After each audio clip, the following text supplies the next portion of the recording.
A fiery clash erupts on live TV as Jasmine Crockett and Clint Eastwood battle over leadership, exposing deep divides.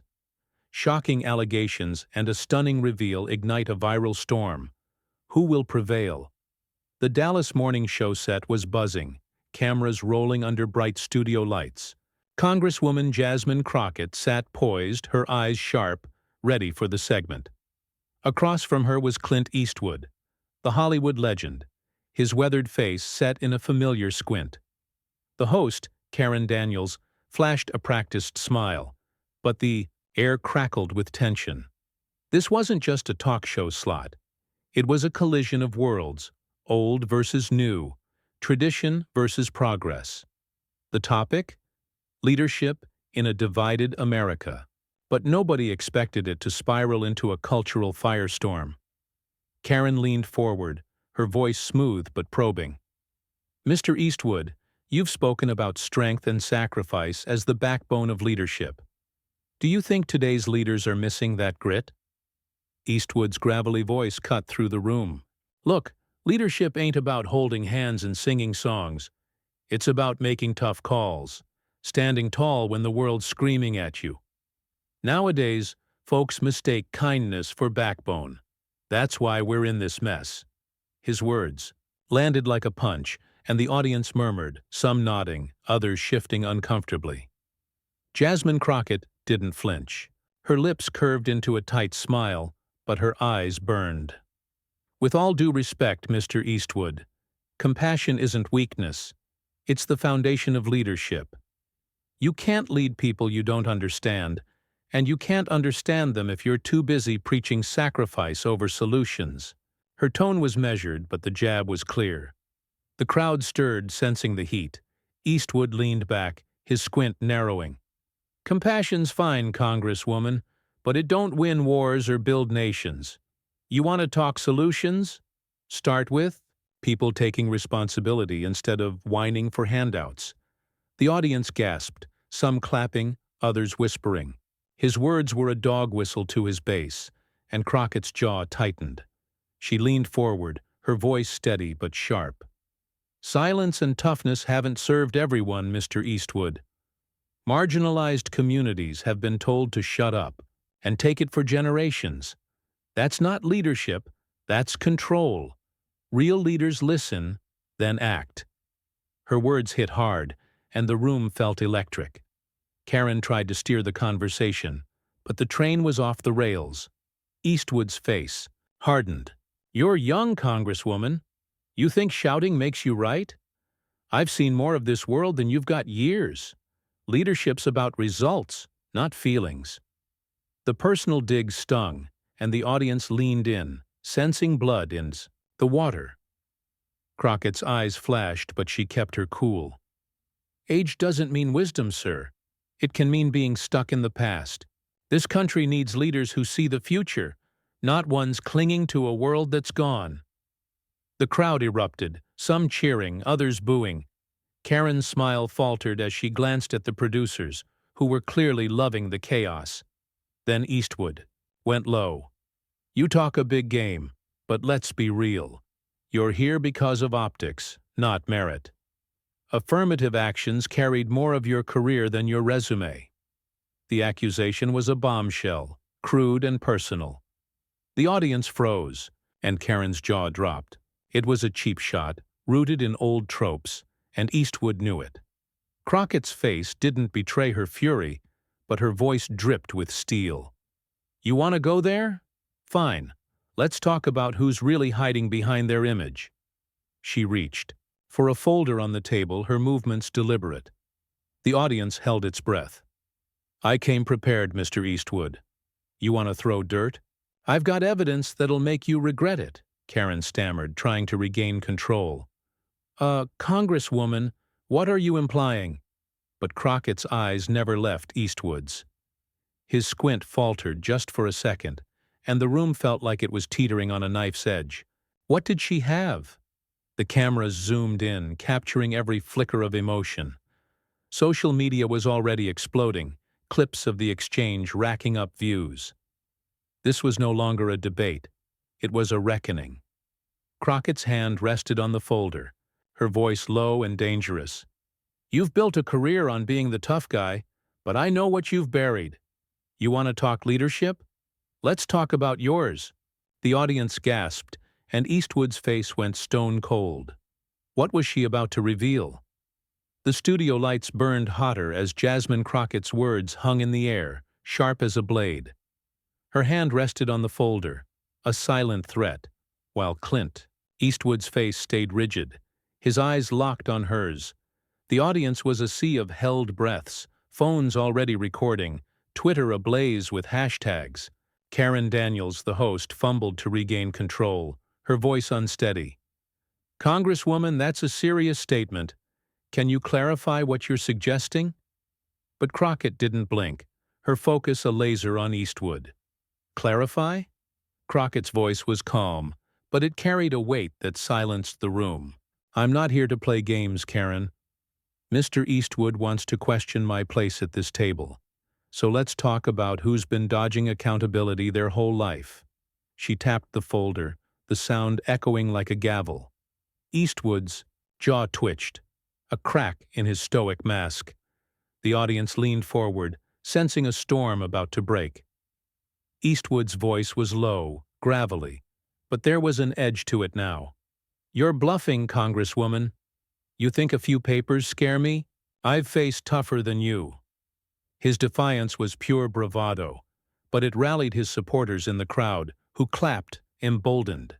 Yet something in his eyes betrayed him, a flicker of doubt that Crockett zeroed in on like a hawk. "Bluffing?" Crockett's smile was razor-thin. "I don't need to bluff when I've got receipts. You've spent decades selling this image of the rugged, principled man. But principles don't mean much when you're hiding deals that hurt the very people you claim to represent." The accusation landed like a grenade, vague but explosive. The crowd gasped, and Karen's eyes darted to the producers, who were signaling to keep the cameras rolling. Eastwood leaned forward, his voice a growl. "You better watch your mouth, lady. You don't know me or what I've done for this country. You want to sling mud? I'll bury you in it." The threat was raw, personal, and the audience erupted, some cheering, others shouting in protest. Karen tried to interject, but her words drowned in the chaos. Crockett didn't flinch, her composure a stark contrast to Eastwood's rising temper. "Let's talk about burying things," Crockett shot back, her voice cutting through the noise. "How about the land deals in Carmel back in the 80s? You were mayor, pushing projects that made you and your buddies rich while locals got priced out. You called it progress, but it was profiteering. I've got documents right here that tie you to those deals, signed and dated." She slid the folder open, revealing a stack of papers, and held up a photocopy for the cameras. The audience roared, and Eastwood's face paled just for a moment. Karen seized the moment, her journalist instincts kicking in. "Congresswoman, are you alleging corruption? Those are serious claims." Her tone was skeptical, but her eyes gleamed with the thrill of a scoop. The crowd hushed, waiting for Crockett's response. "Alleging?" Crockett's voice was steady, deliberate. "I'm stating facts. These aren't rumors. They're records. Public records, by the way, that nobody bothered to dig up because everyone was too busy buying your tough guy myth. Leadership isn't about power grabs. It's about who you serve. And you, Mr. Eastwood, served yourself." The crowd exploded. Again, some chanting her name, others booing. The divide in the room mirrored the nation's. Eastwood's hands gripped the armrests, his knuckles white. "You're twisting history to fit your narrative," he snapped. "Those deals built Carmel into what it is. You think you can smear me with half-truths? You're out of your league." But his voice lacked its earlier fire, and the audience noticed. Whispers spread, phones capturing every second. Crockett had landed a blow, and Eastwood was reeling. Crockett leaned closer, her voice low but piercing. "Half-truths? I've got more. You want to talk leadership? Let's talk about the charities you've backed, the ones that mysteriously funneled money to your own projects. I've got names, dates, and bank records. You ready to explain those? The folder stayed open, a Pandora's box of secrets. Eastwood's eyes flickered to it, then back to her, and for the first time, he looked cornered. Karen's voice broke the tension, barely. "Mr. Eastwood, do you want to respond to these allegations?" But before he could answer, Crockett dropped. "Another bomb. Oh, he'll respond, Karen, but he's not ready for what's next. I've got something even bigger, and it's not just about money." The audience gasped, and Eastwood's face froze. What else could she have? The Dallas studio was a pressure cooker, the air thick with anticipation. Jasmine Crockett's cryptic threat hung over the set like a storm cloud, her words slicing through the chaos. "It's not just about money." The audience was on edge, their murmurs a low hum, phones still recording every second. Clint Eastwood's face was a mask of stone, but his eyes betrayed a flicker of unease. Karen Daniels, sensing the moment slipping further from her control, pressed again, her voice tight. "Congresswoman, what exactly are you referring to? Let's keep this clear for our viewers." Crockett's gaze didn't waver from Eastwood, her voice steady but loaded with intent. "Clear? Oh, I'm about to make things crystal, Karen. Mr. Eastwood's built a legacy on being the untouchable hero, but heroes don't get to hide their messes forever." She reached into her folder again, pulling out a single sheet, its edges worn but legible. The crowd leaned forward, breathless, as she held it up, not yet revealing its contents. "This isn't about land deals or shady charities. This is personal." Eastwood's voice cut in, rough and defiant. "You're grasping, Congresswoman. You think you can rattle me with theatrics? I've dealt with bigger sharks than you." His words were bold, but his hands were clenched, betraying his bravado. The audience stirred, some cheering his defiance, others hissing. The room split down the middle. Crockett's lips curled into a faint, knowing smile, and it was clear she'd been waiting for this. "Theatrics?" she said, her tone sharp enough to cut glass. "Let's talk about your actions, not my delivery. In 1995, you were involved in a film project that never saw the light of day. Ring any bells? A project you buried so deep, even your biggest fans don't know about it." The audience gasped, and Karen's eyes widened, sensing a bombshell. Eastwood's squint tightened, but he stayed silent, his silence louder than any retort. Crockett pressed on, relentless. "You were set to produce a movie about a small town fighting corporate greed. Sounded noble, right? Except you pulled the plug when the script started exposing real corruption tied to your business partners. You didn't just kill the film, you silenced the whistleblower who wrote it. A young writer, David Kessler, lost his career, his reputation, all because he got too close to your secrets." She waved the sheet, a copy of a legal settlement, for the cameras. "This is the non-disclosure agreement you made him sign. You paid him to disappear." The studio erupted, shouts and gasps blending into a chaotic roar. Karen tried to interject, her voice drowned out. "Congresswoman, are you saying Mr. Eastwood suppressed free speech?" Eastwood's face was ashen, now his defiance crumbling. He leaned forward, his voice low but venomous. "You're digging up ghosts, lady. That project was a mess, and I did what I had to do. You think you can judge me? You weren't there." Crockett didn't miss a beat. "I don't need to be there to know right from wrong. You crushed a man's life to protect your image. That's not leadership. That's cowardice. And I've got Kessler's testimony, ready to go public. He's not afraid anymore." The crowd roared again, some chanting, "Jasmine," while others booed, the divide stark. Social media was a wildfire, clips of the exchange spreading like gasoline. Eastwood's voice rose, cracking with anger. "You want to talk cowardice? Look at your party, hiding behind sob stories while the country burns. You're using this Kessler nonsense to score points, but it won't stick. I'm still standing." His supporters clapped, but their cheers felt hollow, drowned by the growing tide of Crockett's momentum. She leaned closer, her voice ablaze. "You're standing because you've stepped on others to stay there. Kessler wasn't the only one. I've got more names, more stories. You think you're untouchable, but the truth doesn't care about your Oscars." The audience was electric, hanging on her every word. Karen, now fully swept up, pushed forward. "Congresswoman, are you prepared to share these other stories? This is explosive." Crockett nodded, her eyes still on Eastwood. "Oh, I'm just getting started. I've got evidence that ties him to a pattern of silencing critics, not just in Hollywood but in politics. You want to talk leadership? Let's talk about the people you've buried to keep your crown." Eastwood's face froze, and the room felt like it was holding its breath. What else was in that folder?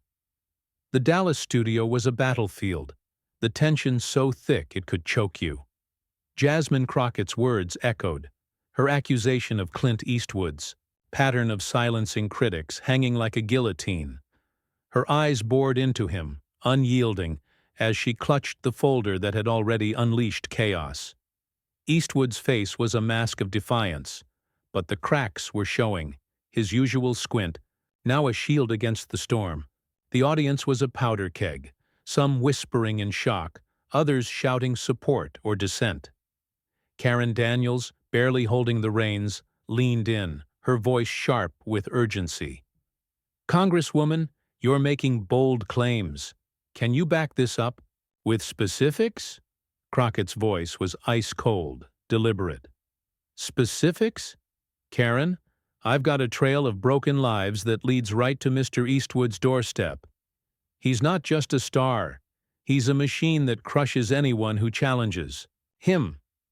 She pulled another document from the folder, holding it up for the cameras.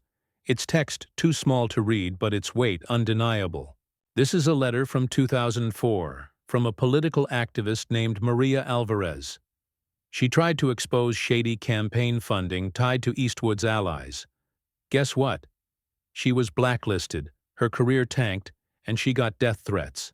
Sound familiar?" The audience erupted, gasps and shouts colliding. Eastwood's supporters booed, but their voices were drowned by the growing swell of Crockett's momentum. Karen's eyes widened, sensing the segment spiraling into historic territory. "Mr. Eastwood, how do you respond to this?" she asked, her tone almost pleading for a counterpunch. Eastwood leaned forward, his voice a low growl, but there was a tremor in it now. "This is nonsense. I don't know any Maria Alvarez, and I don't run some conspiracy to ruin lives. You're spinning fairy tales, Congresswoman, and you're out of your depth." Crockett's smile was a blade. "Out of my depth? Sir, I've been swimming in waters you'd drown in.